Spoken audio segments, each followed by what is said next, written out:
Commercial banks play a very critical role in the financial systems and the ecosystem, as well as unveiling different financial services and products that companies, SMEs, can take advantage of in order for us to be able to engender the economy. Hello and welcome. My name is Stephen Ipalabo Lawson, and this is Business Matters, where business truly matters. Banks, whether commercial, specialized, investment banks, or merchant banks, as the case might be, play very critical special roles in engendering an economy that will benefit every one of us. Let us take our business update.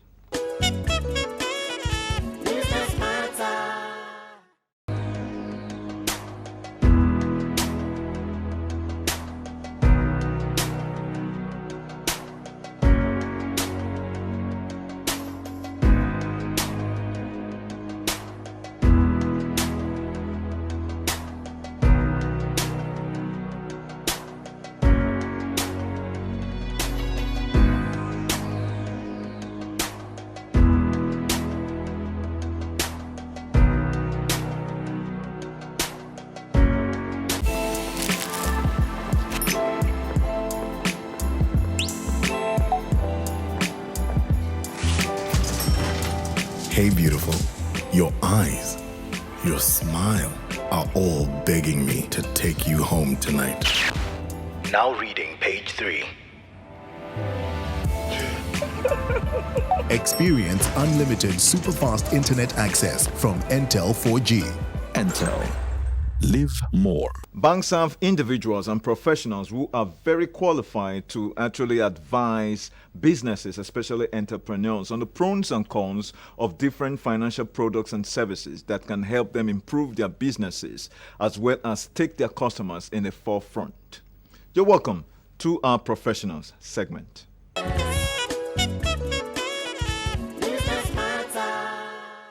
Thank you for staying tuned on Business Matters. We are the professional segment, and joining me in the studio is a seasoned professional banker and astute scholar with over 30 years experience that spans banking operations, credit, and marketing. Presently, he is the head of corporate banking desk at one of Nigeria's leading banks with special bias in energy, oil, and gas financing. Is a fellow of the institute, which we're about to unveil, and of course has a master's degree in business administration from the Rivers State University of Science and Technology, now Rivers State University, where he also backed a doctorate of philosophy degree in management, focusing especially in organizational behavior. He has served in several capacities in different committees in the institute, in the banks, as well as the university. He is presently the 20th President and Chairman of Council of the Chartered Institute of Bankers in Nigeria. Please join me as I make welcome Dr. Uche Olowu, FCIB, as we explore the topic, the role of banks in an inclusive economy. You're welcome, Doc. Thank you very much. Thank you for having me. It's my pleasure. It's a great honor to have you. Thank you. you. Know, one of the most amazing things about the role of banks and how people definitely see banks, people have wondered, are banks supposed to be a capitalistic institution, or they are supposed to have a social orientation in driving their businesses?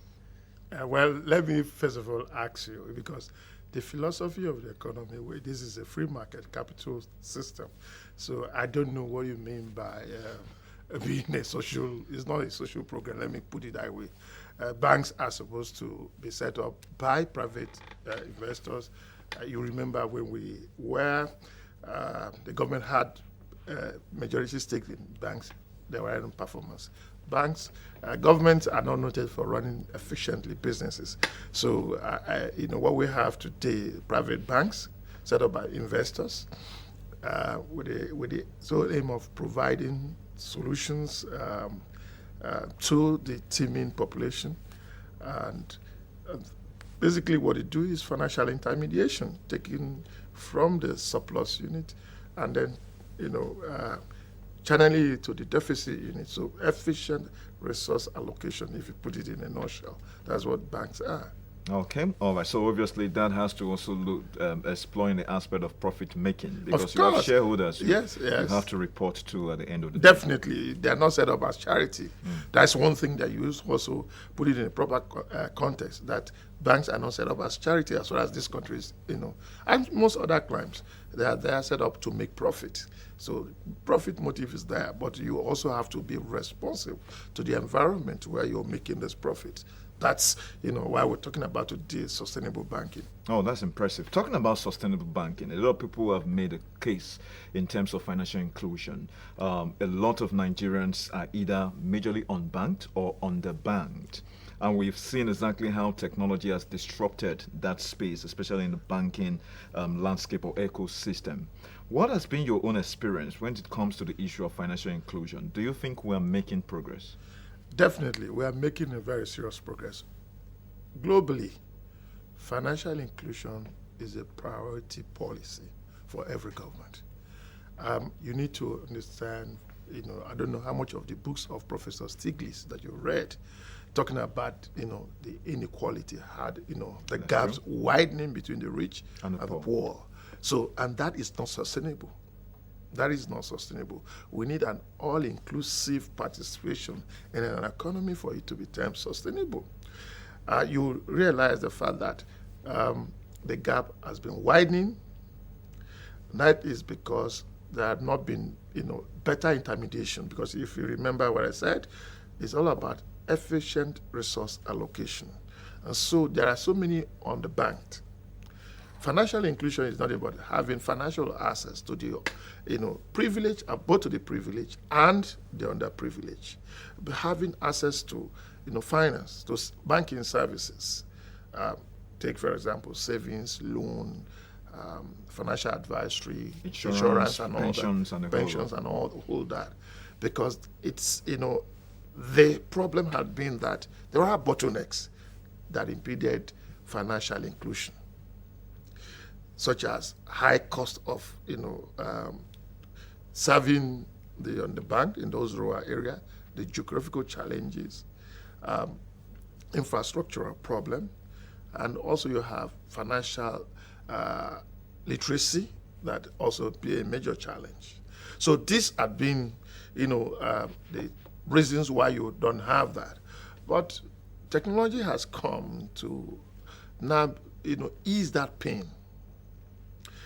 Provide that convenience, and then the rich, because brick and mortar, there's level to which brick and mortar can actually reach the underbanked, the poor, and all that. Especially when you look at rural environments where a lot of the population actually dwell. Exactly, and then of course, so now, but technology, transcends between space, distance, and all that. So what it means is that you can reach those that have not been reached through, and then again, supporting that has been the adoption, the mobile phone adoption that you have, so that everybody today carry one phone or the other. So it's a lot easier now to reach the people. So what we've done is that there's a deliberate, intentional strategy to reach this. And that policy framework is what the Bankers Committee and my institute, being the domicile secretariat, are trying to make sure that we follow through, because it's a priority policy for the government. And it's good for everybody, because when you bring out people, when the little finance can do to some of our people in the rural areas is quite amazing. You bring them out of poverty. They've been able to express themselves, improve living condition, which makes them more healthier and be able to afford the basics, and will be more productive. And as they're becoming productive, it trickles down to the economic growth. They become productive, and all that proceeds also wash into the financial system. So it is an interest for banks to pursue this policy vigorously, and that's why you see the regulators are, pushing on this very strongly. And we've also seen the cooperation of the banks, because they know it is in their own interest to do this. Yeah, but a lot of people imagine that the banks oftentimes feel threatened because you actually mentioned the case of brick and mortar, Yeah. which actually has to focus so much in terms of branch expansion. Yeah. Technology, as a matter of fact, has come to reduce that entry level. So Sure, correct. you have fintechs, you have agency banking, you have Yeah. even thoughts like open banking Yeah. that has come forth Yeah. to say, okay, in the next few years, the banks themselves are perhaps are not going to exist anymore vis-a-vis. I mean, in England, for example, you see that several branches close the rate at which most of those banks actually close shop in terms of their branches, and everybody's going through the mobile platform to access financial services. You don't imagine that the banks see this as a major threat? No. It's not a major threat. You see, fintech you're talking about is leveraging on technology to render financial services. True. That's basically what you're doing. And so what has happened is that, yes, branches will be closed. It means that you're proving efficiency at a minimal cost. Cost of serving the people will be reducing because, remember with the brick and mortar, you pay land charges, electricity, Maintenance, and all that. all that. But those are wiped away. So you now can reach the customer via his telephone. Today, the smartphone is the bank of the future. So the banks do appreciate that. You cannot do without the bank. How do government transmit their policies that will affect the general public, that will improve economic growth and development? It's through the mechanism of transmitting those policies is through the banks. So when you are saying that banks know, that the thing that it calls for is collaboration between the technology companies and the banks. I support that. That will be that technology. Let's all maintain our specific lanes, knowing what we do best. Bankers know how to manage money. So the technology people just as enabler, they are enabler. Not necessarily replacing. Not necessarily, they are not replacing. They cannot replace banks, because you still have infrastructural problem. How do you fund corporate banking, investment banking, infrastructure banking? What is all that? So what it means, it's a welcome development for banks as far as we're concerned. We're excited because what it means is that we are being given the tools to collaborate more and reach out to the people, because the welfare of the people is paramount to the government. And if we address the economic challenges, you automatically reduce crime, security issues, because when the people are meaningfully engaged, they will be productive. Yeah, but let me pause you there, Doc. Yes. Because one of the questions that actually jumps to mind is this argument that is going on, perhaps a debate. Yes. That should we be talking about financial inclusion or economic inclusion? Okay. What is your take on that? The take is that ultimately it's about economic inclusion. Financial inclusion, first of all, you need to make the people have access to the basic services of banking that will make them productive, and then government tweaking policies that will jumpstart the SMEs, because in every economy the SMEs hold the potential for any economic growth and development. So as you are getting the people, rendering the right services, giving them, because what you're doing in banking services is convenience, speed, and at lower cost. Sure. That's what you're doing. Sure. And so if people can access finance to manage their own businesses, it means that they will have the ability to employ more people. And as you are employing more people, there is an inclusive growth, okay, where everybody is carried out. Not that you can automatically close the gap. Never. It's not going to happen, because my scripture tells me the poor will still be there with you. So it really, but the basic thing is that basic threshold where people can afford basics for themselves, it's very critical. Okay. And banks hold a critical role to play in development. Great. Doctor, I'm going to hold you for a moment. We're going on a break. As soon as we come back, the conversation with Dr. Olowu, the president of the Chartered Institute of Bankers of Nigeria, will continue.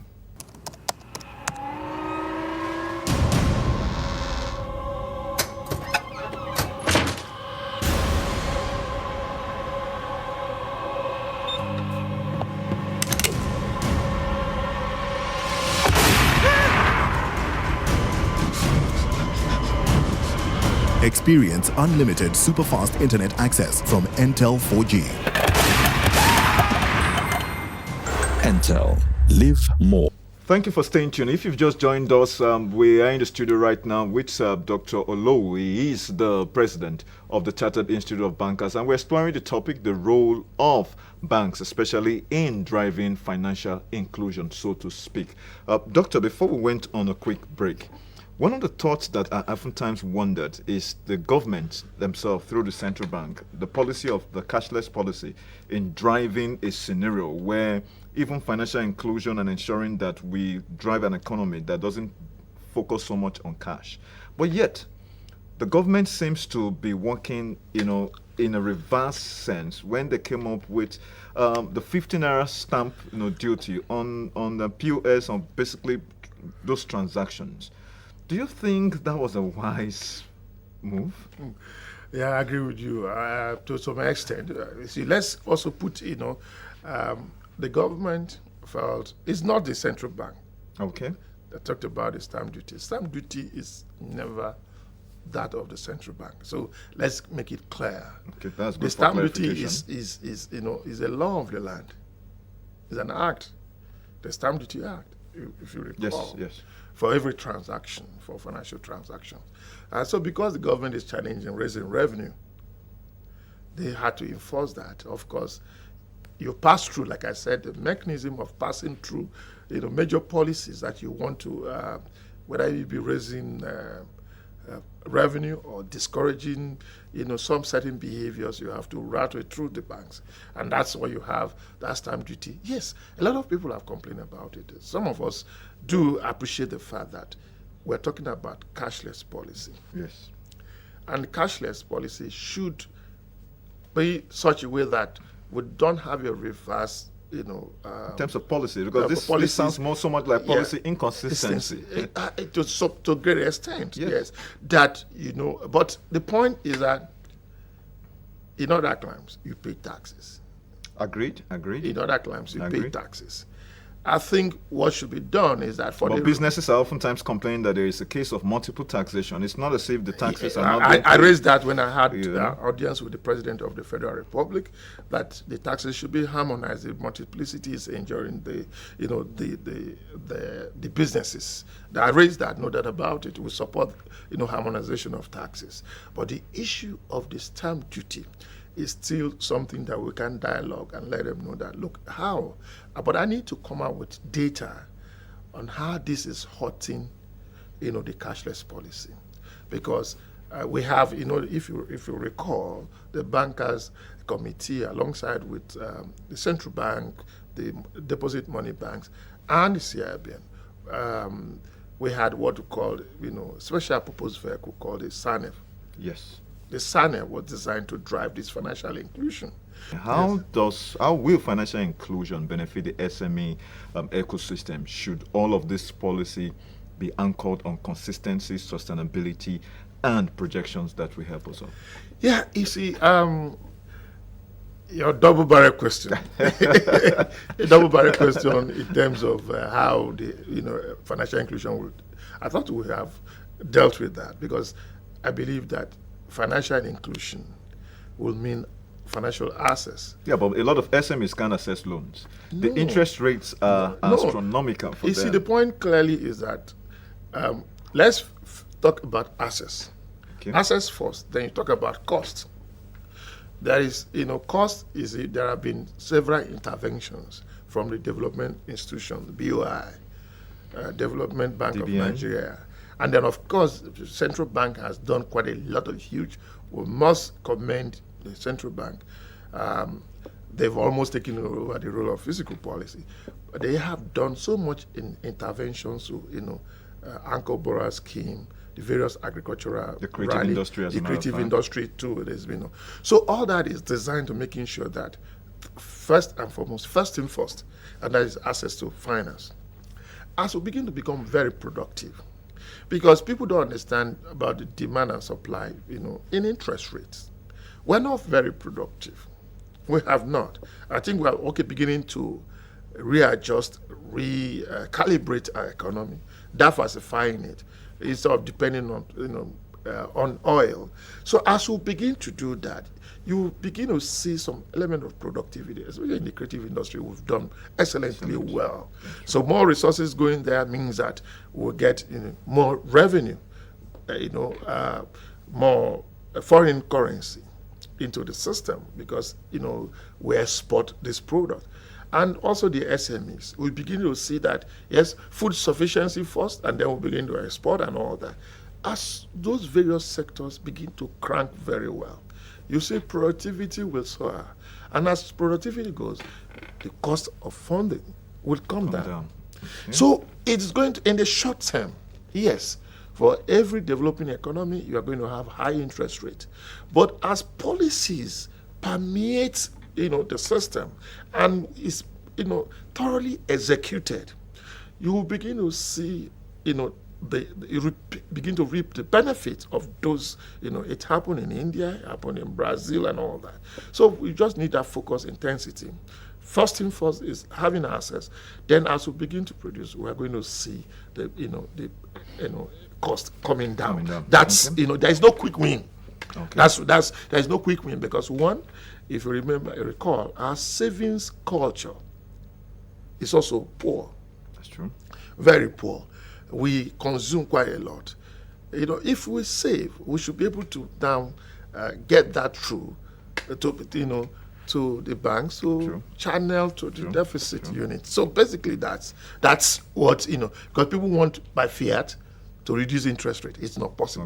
It's not going to work. It's a money economy. Yeah. Well, viewers, I think that is so much we can take. Dr. Uche Messiah Olowu, it's good to have you on Business Matters, and I'm glad that we actually explored this. And you've made a whole point that helps us to understand that policy consistency and all of that will help us, especially in diversifying the economy. Whether financial inclusion, economic inclusion, it all works for the benefit of all. I want to say a big thank you, sir. Thank you for joining us on the program. Yes, ma'am. Well, this is so much we can take on the professional segment with Dr. Uche Messiah Olowu, who is the 20th president of the Chartered Institute of Bankers of Nigeria. As you've seen, we've explored the topic, financial inclusion and the role of banks. Make sure you're able to take advantage of what this technology world offers. Please stay tuned. Business Matters continues. Business Matters. Let's talk business. Business Matters.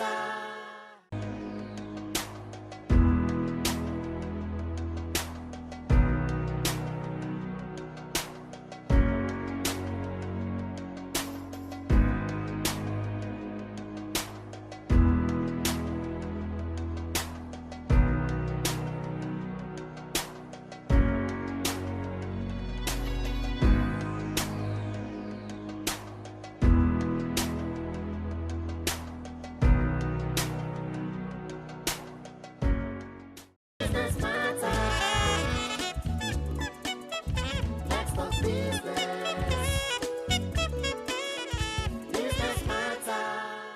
Banks, commercial or specialized or either way, whether development, has very critical role to play in spreading and improving the economy for the benefit of every single one of us.